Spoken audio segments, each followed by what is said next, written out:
Hoy os traigo un nuevo caso a este podcast, un caso que removió el estómago de toda España y que la mantuvo en vela durante meses. Este es el caso de Asunta. Para poder empezar bien este caso, os voy a hacer una breve introducción de cada uno de los protagonistas de él, empezando por Asunta. Asunta era una niña de origen chino, que su nombre anterior era Fan Yong.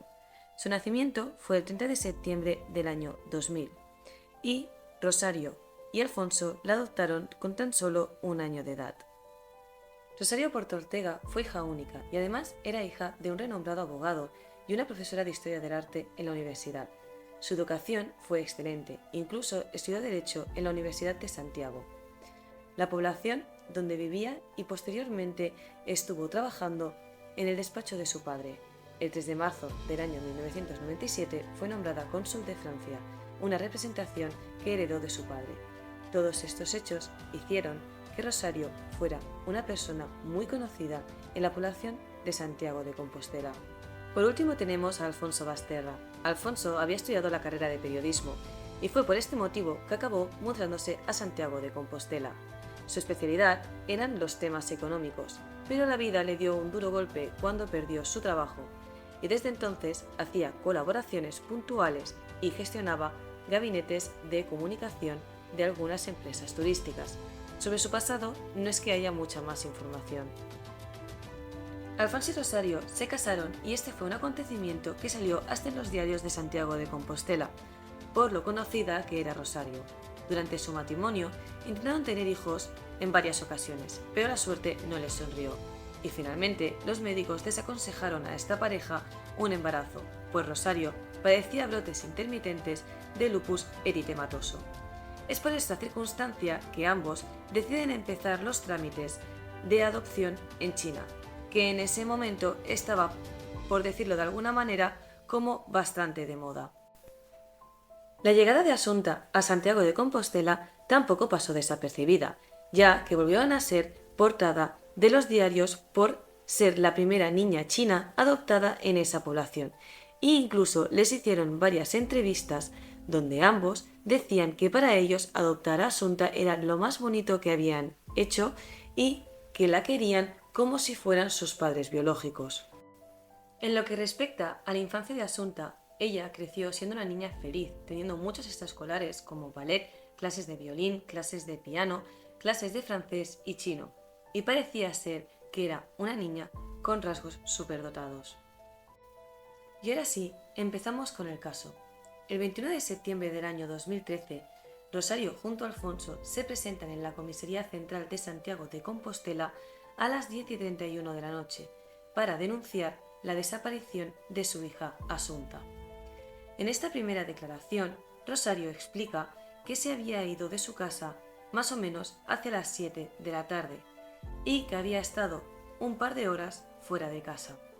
En esa ocasión había dejado sola a Asunta en casa porque estaba haciendo deberes.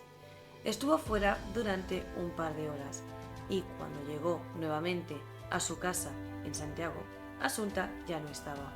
Por lo que respecta a Alfonso, él tampoco sabía nada, ya que durante ese margen de tiempo él había estado leyendo en su casa con el móvil apagado, cosa que para él era una costumbre. La búsqueda de la pequeña Asunta de tan solo 13 años empieza, pero no es hasta la madrugada del 22 de septiembre de 2013 que una pareja de jóvenes que iban de camino a la parroquia se encontraron en la cuneta de una pista forestal de Teo, que viene siendo como una carretera de tierra, el cuerpo sin vida de Asunta.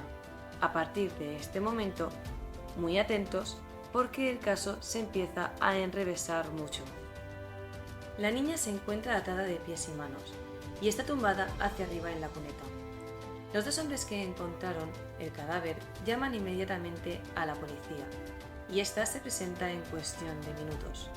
Estos dos hombres testifican que conforme iban andando hacia la parroquia con la linterna, pudieron deslumbrar el cuerpo tendido de la niña. Pero esto a la policía no le cuadra, ya que la luminosidad era escasa y habría sido prácticamente imposible ver con una linterna a la niña en la cuneta. Finalmente, estos testigos deciden decir la verdad y explicar que realmente no iban andando, sino que iban en coche, pero que no lo querían decir porque no tenían carnet de conducir. En un primer momento, la policía cree que podría ser que Asunta hubiera sido atropellada, pero esto lo descartaron enseguida, porque al lado del cadáver de Asunta había unas cuerdas de color anaranjado con el que supuestamente habían atado los pies y las manos de la niña. Otra cosa que llama la atención del caso es que cuando los forenses llegaron a la escena no quisieron tomar la temperatura del cuerpo. Tomar la temperatura del cuerpo es muy importante porque así pues se puede consolidar la hora en la que más o menos pudo haber muerto. Los forenses explican que no quisieron tomar la temperatura por miedo a contaminar otras pruebas, ya que tienen que hacerlo por vía rectal, aunque ciertamente también lo podían haber hecho por vía oral o con el termómetro en el conducto auditivo. A las 7 de la mañana del 22 de septiembre de 2013 proceden a hacer el levantamiento del cadáver y seguidamente la autopsia y el examen toxicológico. En la autopsia se concluye que Asunta había perdido la vida por asfixia inducida, es decir, que la habían ahogado. Por otro lado, el examen toxicológico muestra que había restos de orfidal aún no digeridos en el estómago de Asunta, más otros restos que estaban en los riñones. Y los análisis determinan que al menos tenía una concentración en sangre de 27 miligramos de orfidal, que es equivalente a unas 27 pastillas.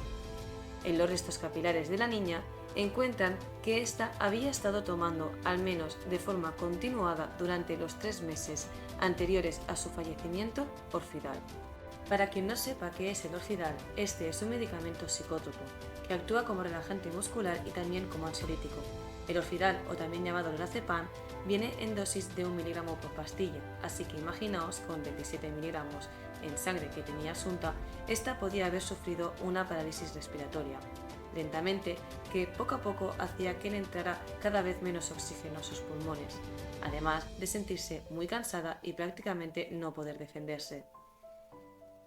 Hay un detalle más en esta autopsia que abrió una nueva línea de investigación sobre el caso, y es que cuando estuvieron haciendo los análisis en la camiseta de Asunta, que llevaba puesta cuando la encontraron, 2 de las secciones tenían restos seminales de un hombre que en aquel momento vivía en Madrid. Como he dicho, esto abrió una nueva línea de investigación en el caso, pero cuando llamaron a testificar a este individuo, vieron que tenía una coartada muy sólida, ya que en el momento en el que se había estipulado la muerte de la joven, este estaba en Madrid junto a su futura esposa y su hermana en un bar, las cuales hay fotos de ello y también hay un ticket que demuestra que estaba allí. Los padres de Asunta volvieron a ser llamados para testificar, pero esta vez Rosario había cambiado su declaración.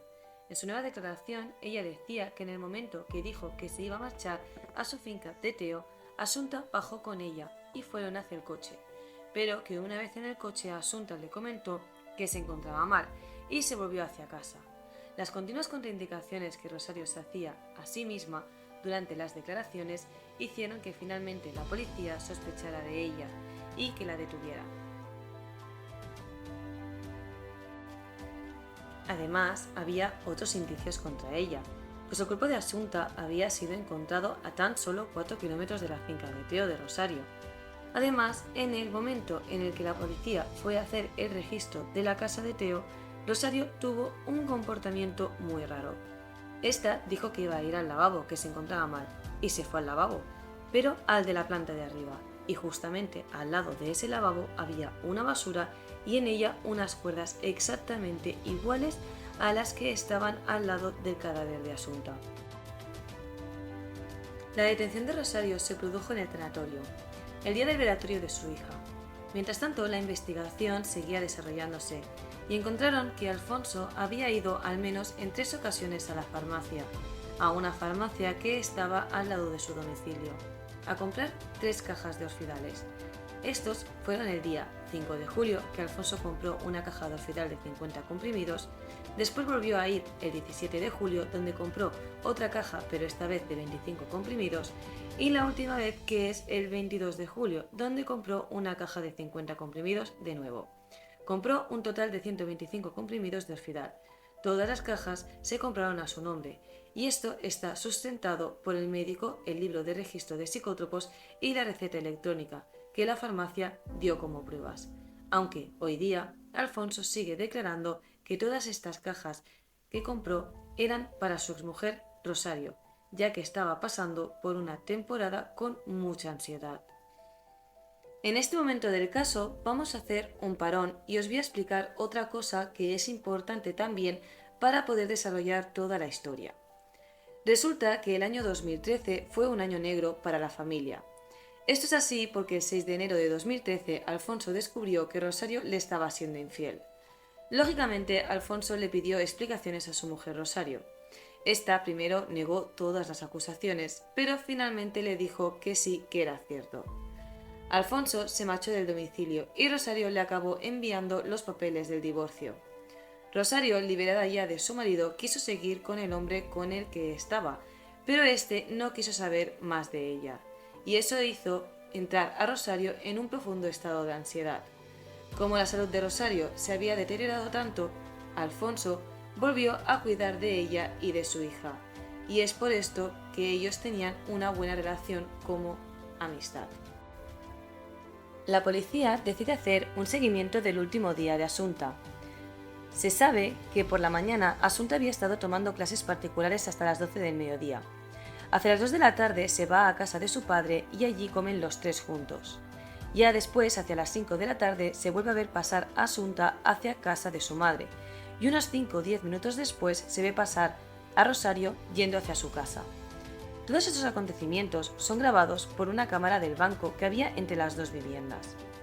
Finalmente, con las declaraciones cambiantes de Rosario y las pistas encontradas sobre las compras de los hospitales del padre en la farmacia, se detienen a los dos como presuntos culpables. A partir de este momento empiezan a salir nuevos testigos, entre ellos las profesoras de música de Asunta. Estas testifican que había ciertos días en los que Asunta venía a clase como soñolienta, e incluso llegándose a desmayar. Una de estas ocasiones, una profesora le preguntó que qué le ocurría, y Asunta contestó que su madre le estaba dando unos polvos blancos que le decían que era para la alergia. Aunque ella no tenía, y que después de tomar estos polvos, ella se encontraba así. Otro testigo fue la madre de una amiga de Asunta. Esta se llevó a su hija y a Asunta un día a la playa. Mientras iban de camino, Asunta explicó que la noche del 4 de julio un hombre había entrado a su casa y que la había intentado ahogar. Esta mujer llamó a Rosario para comentarle lo que su hija estaba diciendo, y ésta dijo que sí, que ya lo sabía, y que aún no la había ido a denunciar porque no quería que Asunta quedara traumada, pero que tranquila, que lo denunciaría. Los indicios de las pruebas se seguían acumulando, en contra de Alfonso y en contra de Rosario. Además, mientras estuvieron encarcelados, los policías estuvieron grabando todas sus conversaciones. Y bueno, estas realmente hablan por sí solas. Las podéis buscar y escuchar. Finalmente, el juicio se celebró y se dio a conocer que además, cuando Rosario había ido el 21 de septiembre de 2013 a su casa de Teo, esta no iba sola, sino que realmente su hija Asunta iba al lado de copiloto. Y esto pudo ser grabado por una cámara de una gasolinera. Se cree que el crimen de Asunta se cometió de la siguiente manera. Cuando Asunta fue con su madre a casa de su padre el día 29 de septiembre de 2013, con la comida ingirió las 27 pastillas de Orfidal, que se encontraron en su estómago. Que a las 6:22 de esa tarde, Rosario y Asunta se fueron en dirección a la finca de Teo, y que cuando la niña llegó a la casa ya estaba muy sedada por la cantidad de orfidales que tenía en la sangre. Uno de los padres la asfixió sofocándola con un cojín. Nunca se pudo comprobar si lo hizo la madre o si el padre también estaba involucrado en el momento de la asfixia, porque las cámaras solo pudieron ver a Rosario. Con todos estos indicios, las pruebas acabaron culpando a los padres de homicidio en primer grado, y a cada uno se les puso una sentencia de 18 años. Las motivaciones de este homicidio se cree que fueron porque Rosario se veía vinculada a Alfonso por Asunta, y que hizo lo que hizo para desvincularse totalmente de Alfonso y ser libre. Rosario dijo que fue inocente durante todo el tiempo que estuvo en la cárcel, hasta que después de 7 años no lo soportó más, y se quitó la vida. Por otro lado, Alfonso sigue encarcelado y dice que se proclamará inocente hasta el último día de su condena. Y hasta aquí el caso de hoy. Si os ha gustado, os recomiendo que en Netflix busquéis el caso Asunta, que allí lo explica todo muy bien. Y si aún os quedáis con dudas, también podéis ver en la misma plataforma el caso Nenúfar.